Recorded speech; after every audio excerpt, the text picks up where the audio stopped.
La Blitzkrieg, o guerra relámpago contra Polonia, había constituido un éxito clamoroso para Adolf Hitler.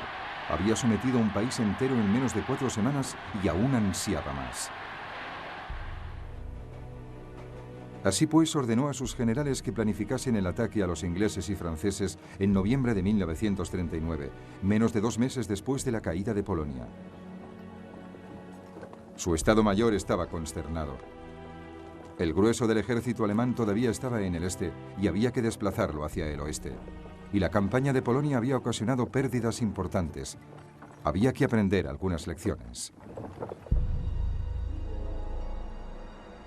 Las armas antitanque polacas habían destruido el equivalente a una división de los Panzers ligeramente blindados. Y una cuarta parte de los aviones utilizados había sido derribada. Los Panzers eran demasiado ligeros e inestables y frecuentemente habían sido repasados tanto por sus columnas de suministro como por la infantería que los seguía a pie. A regañadientes y después de violentas discusiones, Hitler aceptó esperar hasta la primavera siguiente.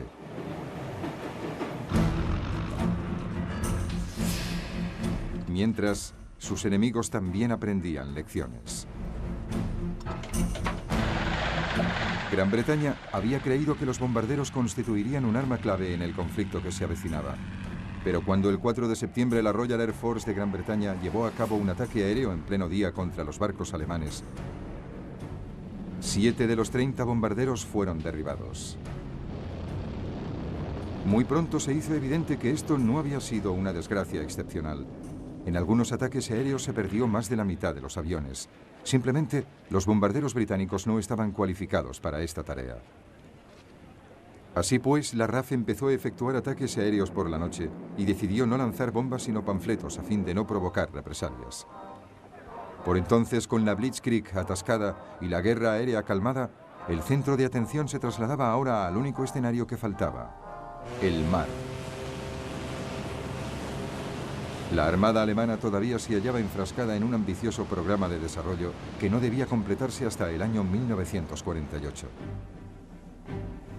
El comandante del ejército naval, el almirante Karl Dönitz, planeó cortar las rutas de suministro a Gran Bretaña a través del Atlántico. A tal efecto, quería contar con 300 submarinos transatlánticos, pero tan solo tenía 38. No obstante, Dönitz se aseguró de que todos los submarinos disponibles estuviesen en el mar el 3 de septiembre, el primer día de la guerra contra Inglaterra. Y aquella noche, creyendo que era un barco mercante armado, el U-30 hundió el transatlántico Acinia sin previo aviso.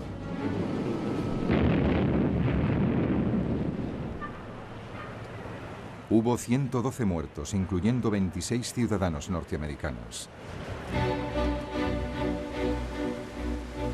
La Royal Navy hacía parecer pequeña a su homóloga alemana.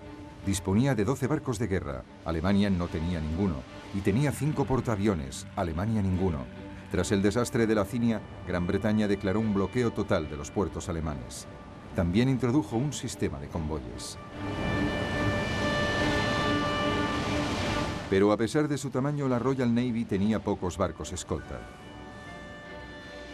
Muchos barcos mercantes tenían que viajar solos y a finales de 1939 más de 100 habían sido hundidos. Rápidamente se hizo evidente que los británicos habían subestimado la amenaza submarina. El 17 de septiembre, el U-29 hundió el portaaviones británico Courageous.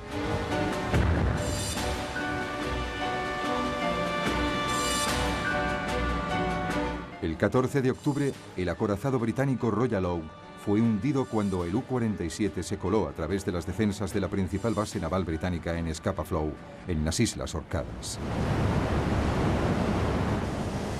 Mientras, la pequeña flota de superficie de Alemania también se había desatado contra las rutas marítimas. En el Mar del Norte, los cruceros de combate Scharnhorst y Gneisenau interceptaron un convoy el 22 de noviembre.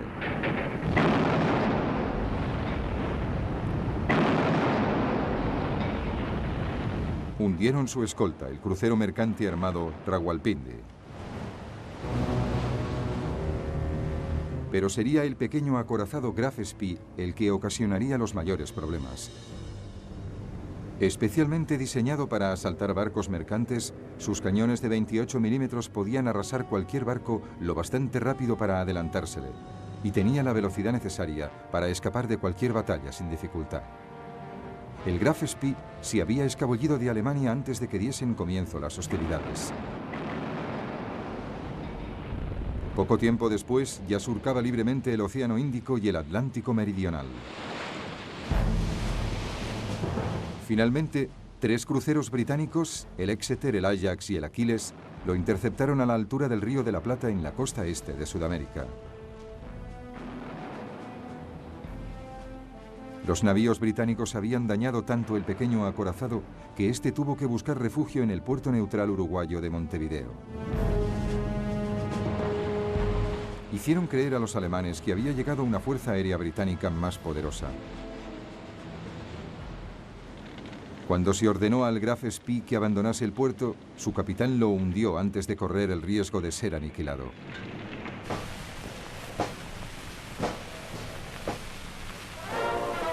Esta vez fueron las tripulaciones de la Royal Navy las que fueron recibidas como auténticos héroes en su regreso a casa. Pero este fue casi el único éxito claro de las Fuerzas Armadas británica y francesa en el invierno de 1939. No obstante, los británicos disfrutaron de una victoria secreta en la guerra tecnológica que resultaría ser de vital importancia.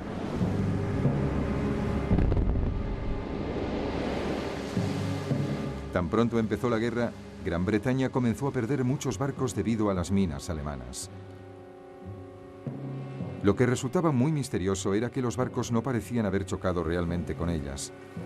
Las minas simplemente habían explotado cuando los barcos pasaban cerca de ellas.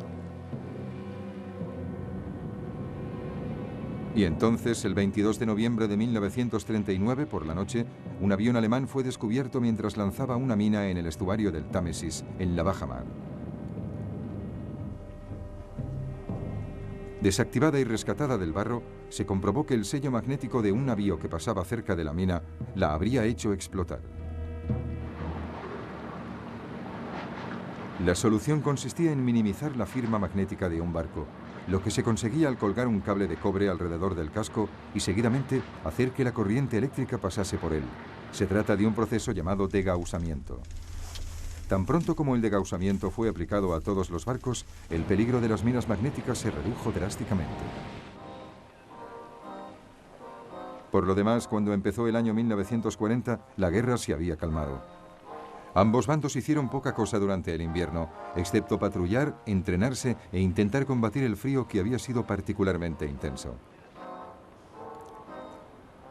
Un periodista norteamericano denominó a este periodo Phony War, o guerra ficticia, y los alemanes lo llamaron Sitzkrieg, o guerra sentada. En primavera, la fuerza expedicionaria británica tomó posiciones en el lado izquierdo del frente en la frontera belga.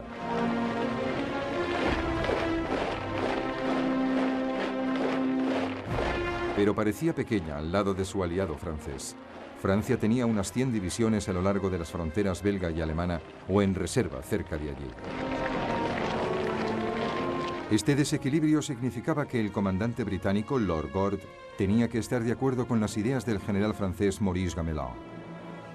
Y estas eran totalmente defensivas. Las tropas francesas habían cifrado sus esperanzas en las macizas murallas de la línea Maginot. Se trataba de una serie de fortalezas y fortificaciones que se extendía desde Suiza hasta Bélgica, a lo largo de la frontera franco-alemana. La línea Maginot era considerada completamente infranqueable y debía garantizar que el territorio francés se mantuviese seguro. Pero la realidad era que los aliados no tenían ni idea de cómo vencer realmente a Alemania. Sin embargo, hicieron avanzar sus fuerzas y se prepararon para una repetición de la Primera Guerra Mundial.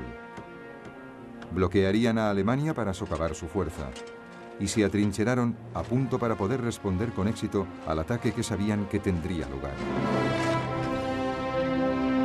Ninguno de sus comandantes pareció considerar la posibilidad de que los alemanes pudiesen tener ideas totalmente distintas o que los próximos pasos pudiesen darse en un escenario completamente diferente.